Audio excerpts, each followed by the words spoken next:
What's up, guys? Hunter here with another uh, tip video. How to make you a better side decker. Um, I feel that's my strongest thing in this game is making and knowing what to side uh, or text to side to catch my opponent off to mess up their game plan to make them think. Um, I enjoy using the sideboard. A great friend once told me. You use your sideboard more than you use your main board.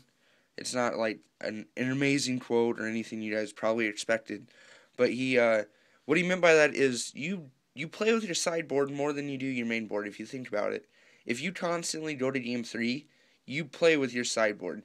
Um, you play with your main deck 1 out of 3 times, and you play with your sideboard 2 out of 3 times, unless you don't have to side at all, which is at times a good call.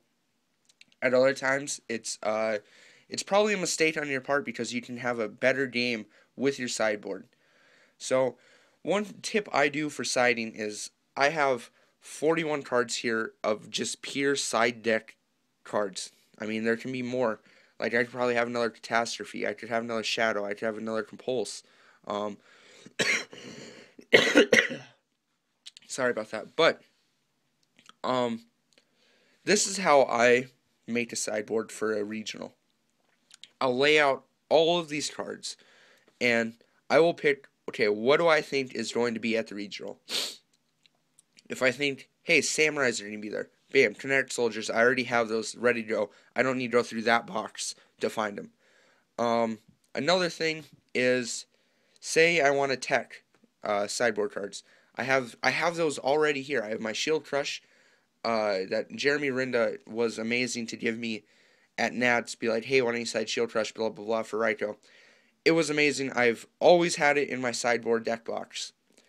Acid Rain for gadgets. You don't have to pay you don't have to pay the life points, and you also, the only downside is it doesn't remove, but it's still, I find it really powerful. Deep Dark Trap Holes. I've sided this card in Chaos Dragon format because I hate Chaos Dragons. But back to the main part, how to help you sideboard is um really don't try to side what everyone else is siding, because then that just makes your opponent's knowledge of you siding that much better. What I mean by that is when you're sideboarding, and say you go up against Insectors. We'll say Insectors. They already know you're siding Shadow and Prison Mirror if you're siding in these. But say you side in Prohibitions. Prohibition, Call Hornet, Ladybug. They physically can't do anything. Unless they have MSTs to get rid of that, they can't do anything. They wouldn't expect that. Okay? Now, if you sided that, which we should, for the in case, but Prohibition, it changes their whole game plan. They have to play around Prohibition in your hand. Like, it's amazing. Like, I've won Insector matchups because of Prohibition, because they thought it was I was siding these. Because they thought I was siding 2 Shadows and one other random card. But really, I was just siding 2 Prohibitions, and that so I would see the Prohibition. And another card that does this is Trapstun. Your opponent won't see you siding Trapstun. They'll probably think Decrease. So they'll automatically think you're siding out some of your traps to make the Decree play relevant. But if you side Trapstun, it still makes your traps live. That's what I love about it. So it really makes your opponent have to think around that. And then game 3 is when it's the best. I love siding for game 3 because that's when your opponent's the most nervous and most likely to make a mistake in the sideboard. And if you guys don't know, which you all should because you're all competitive players, is the sideboard is the most important part of this game. It's not the main board, it is the sideboard. I will preach that daily. In game 3, what do you side? That's what I have some people on my team ask me, like, what do you side in game 3? What do I side? Stuff that's going to protect me, clear the field, and let me do damage. I want to get Game 3 over with as fast as possible. So, I would probably side a Mirror Force.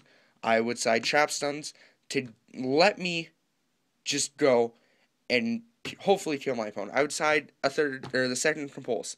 I would side Reapers.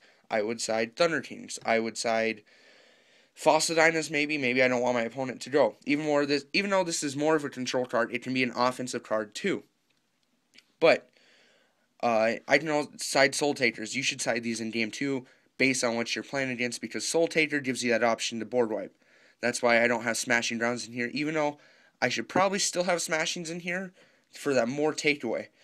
But this video, I just wanted to clear out that you can always sideboard. It doesn't matter what you're playing against. You always should have something to side for it. I mean, I guess, like, if you're playing, I don't know, a non-tier deck, I'm trying to towards the more tier, and I'm also trying to towards non-tier decks to give you an advantage on the upper play level. So this is how I make my sideboard. Again, like I said, I go through my monsters. I wonder what's going to be there. I go through my spells. I wonder what's going to be there. I take out everything I want to side. So I'm always not going to want to side these. I'm always not going to want to side Gemini Imps. I'm always not going to want to side Kinetics. Like, I'm never going to always want to side this. But based on the tournament, what I feel is stronger in the meta or an underdog in the meta, I will side for it. I don't want to be that one guy who is not ready for Madolche, lose to Madolche, but have a great deck. Like, I have Dino Rabbit. I have a great deck, but I don't want to lose in Game 2 and 3 because I didn't side for it, or a deck for it. Side Thunder King.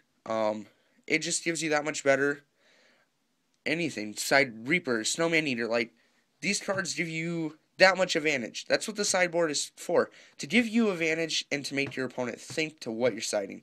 That's why I don't like siding for the meta, because your opponent will already know what you're siding. So that's it on this. Like down below if you want to hear more about sideboard from me. If not, I'll shut up. But until then, peace, YouTube.